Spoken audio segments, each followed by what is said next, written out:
Book 10. At the edge of the ocean, the tavern-keeper Shiduri was sitting.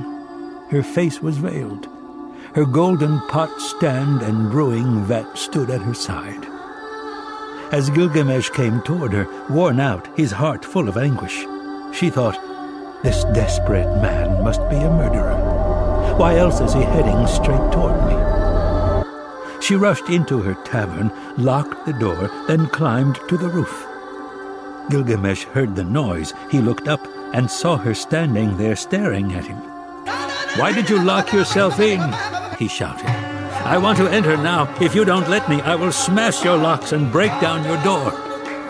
Shiduri answered, "You seemed so wild that I locked my door and climbed to the roof. Tell me your name now. Where are you going?" "Gilgamesh is my name," he said. "I am the king of Great Walled Uruk. I am the man who killed Humbaba in the cedar forest. I am the man who triumphed over the bull of heaven." Shiduri said, "Why are your cheeks so hollow and your features so ravaged? Why is your face frost-chilled and burnt by the desert sun? Why is there so much grief in your heart? Why are you worn out and ready to collapse like someone who has been on a long, hard journey?" Gilgamesh said, "Shouldn't my cheeks be hollow? Shouldn't my face be ravaged, frost-chilled and burnt by the desert sun? Shouldn't my heart be filled with grief? Shouldn't I be worn out and ready to collapse? My friend, my brother, whom I loved so dearly, who accompanied me through every danger, Enkidu, my brother, whom I loved so dearly, who accompanied me through every danger. The fate of mankind has overwhelmed him. For 6 days I would not let him be buried, thinking if my grief is violent enough, perhaps he will come back to life again.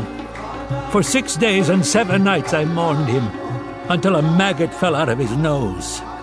Then I was frightened, I was terrified by death, and I set out to roam the wilderness. I cannot bear what happened to my friend. I cannot bear what happened to Enkidu, so I roam the wilderness in my grief. How can my mind have any rest? My beloved friend has turned into clay. My beloved Enkidu has turned into clay.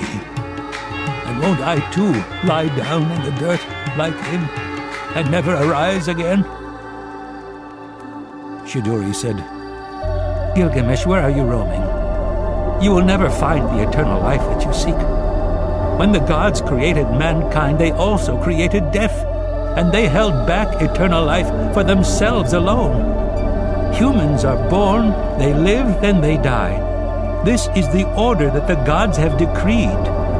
But until the end comes, enjoy your life. Spend it in happiness, not despair. Savor your food.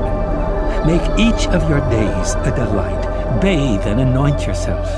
Wear bright clothes that are sparkling clean. Let music and dancing fill your house. Love the child who holds you by the hand, and give your wife pleasure in your embrace. That is the best way for a man to live." Gilgamesh cried out, "What are you saying, tavern-keeper? My heart is sick for my friend who died. What can your words mean when my heart is sick for Enkidu who died? Show me the road to Utnapishtim. I will cross the vast ocean if I can. If not, I will roam the wilderness in my grief." Shiduri said, "Never has there been a path across the vast ocean, nor has there ever been any human who was able to cross it. Only brave Shamash, as he climbs the sky, can cross the vast ocean. Who else can do it? The crossing is harsh, the danger is great, and midway lie the waters of death, whose touch kills instantly. Even if you manage to sail that distance, what will you do when you reach the waters of death? The one man who can help you is Urshanabi, Utnapishtim's boatman. He is trimming pine branches down in the forest, and he has the stone men with him. Go to him, ask. If he says yes, you can cross the vast ocean. If he says no, you will have to turn back." At these words, Gilgamesh gripped his axe, drew his knife, and crept down toward them. When he was close, he fell upon them like an arrow. His battle cry rang through the forest. Urshanabi saw the bright knife, saw the axe flash, and he stood there, dazed. Fear gripped the stone men who crewed the boat.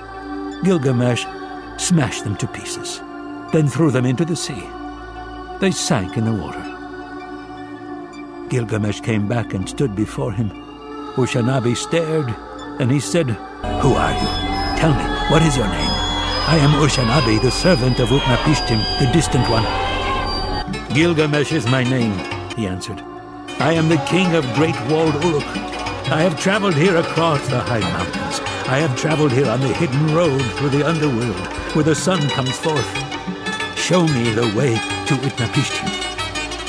Urshanabi said, "Your own hands have prevented the crossing, since in your fury you have smashed the stone men who crewed my boat and could not be injured by the waters of death. But don't despair, there is one more way we can cross the vast ocean. Take your axe. Cut down 300 punting poles, each 100 feet long. Strip them, make grips, and bring them to me. I will wait for you here." Gilgamesh went deep into the forest. He cut down 300 punting poles, each 100 feet long. He stripped them, made grips, and brought them to Urshanabi the boatman. They boarded the boat and sailed away. They sailed without stopping for 3 days and nights, a 6 weeks' journey for ordinary men, until they reached the waters of death. Urshanabi said, "Now be careful. Take up the first pole, push us forward, and do not touch the waters of death. When you come to the end of the first pole, drop it. Take up a second and a third one until you come to the end of the 300th pole, and the waters of death are well behind us." When all 300 poles had been used, Gilgamesh took Urshanabi's robe. He held it as a sail with both arms extended, and the little boat moved on toward the shore. Alone on the shore stood Utnapishtim, wondering as he watched them approach, "Where are the stone men who crew the boat? Why is there a stranger on board? I have never seen him. Who can he be?" Gilgamesh landed. When he saw the old man, he said to him, "Tell me, where can I find Utnapishtim, who joined the assembly of the gods and was granted eternal life?" Utnapishtim said, "Why are your cheeks so hollow? Why is your face so ravaged, frost-chilled, and burnt by the desert sun? Why is there so much grief in your heart? Why are you worn out and ready to collapse like someone who has been on a long, hard journey?" Gilgamesh said, "Shouldn't my cheeks be hollow? Shouldn't my face be ravaged, frost-chilled and burnt by the desert sun? Shouldn't my heart be filled with grief? Shouldn't I be worn out and ready to collapse? My friend, my brother, whom I loved so dearly, who accompanied me through every danger, Enkidu, my brother, whom I loved so dearly, who accompanied me through every danger, the fate of mankind has overwhelmed him. For 6 days I would not let him be buried, thinking, if my grief is violent enough, perhaps he will come back to life again. For 6 days and 7 nights I mourned him, until a maggot fell out of his nose. Then I was frightened. I was terrified by death, and I set out to roam the wilderness. I cannot bear what happened to my friend. I cannot bear what happened to Enkidu, so I roamed the wilderness in my grief. How can my mind have any rest? My beloved friend has turned into clay. My beloved Enkidu has turned into clay. And won't I, too, lie down in the dirt like him and never arise again? That is why I must find Utnapishtim, whom men call the Distant One. I must ask him how he managed to overcome death. I have wandered the world, climbed the most treacherous mountains, crossed deserts, sailed the vast ocean, and sweet sleep has rarely softened my face. I have worn myself out through ceaseless striving. I have filled my muscles with pain and anguish. I have killed bear, lion, hyena, leopard, tiger, deer, antelope, ibex. I have eaten their meat and have wrapped their rough skins around me. And what in the end have I achieved? When I reached Shiduri, the tavern-keeper, I was filthy, exhausted, heartsick. Now let the gate of sorrow be closed behind me, and let it be sealed shut with tar and pitch. Utnapishtim said, Gilgamesh, why prolong your grief? Have you ever paused to compare your own blessed lot with a fool's? You were made from the flesh of both gods and humans.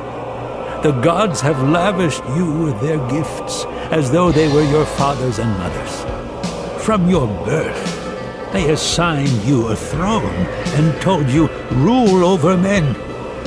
To the fool, they gave beer dregs instead of butter, stale crusts instead of bread that is fit for gods, rags instead of magnificent garments, instead of a wide-fringed belt and old rope, and a frantic, senseless, dissatisfied mind.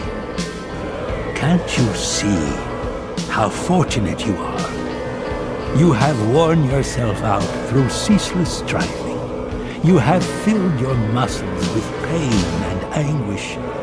And what have you achieved but to bring yourself one day nearer to the end of your days? At night, the moon travels across the sky. The gods of heaven stay awake and watch us, unsleeping, undying. This is the way the world is established from ancient times. Yes, the gods took Enkidu's life, but man's life is short. At any moment, it can be snapped like a reed in a canebrake. The handsome young man, the lovely young woman, in their prime, death comes and drags them away. Though no one has seen death's face or heard death's voice, suddenly, savagely, death destroys us, all of us, old or young. And yet we build houses, make contracts, brothers divide their inheritance, conflicts occur as though this human life lasted forever. The river rises, flows over its banks, and carries us all away, like mayflies floating downstream. They stare at the sun, then all at once there is nothing. The sleeper and the dead, how alike they are. Yet the sleeper wakes up and opens his eyes, while no one returns from death. And who can know when the last of his days will come? When the gods assemble, they decide your fate. They establish both life and death for you. But the time of death they do not reveal.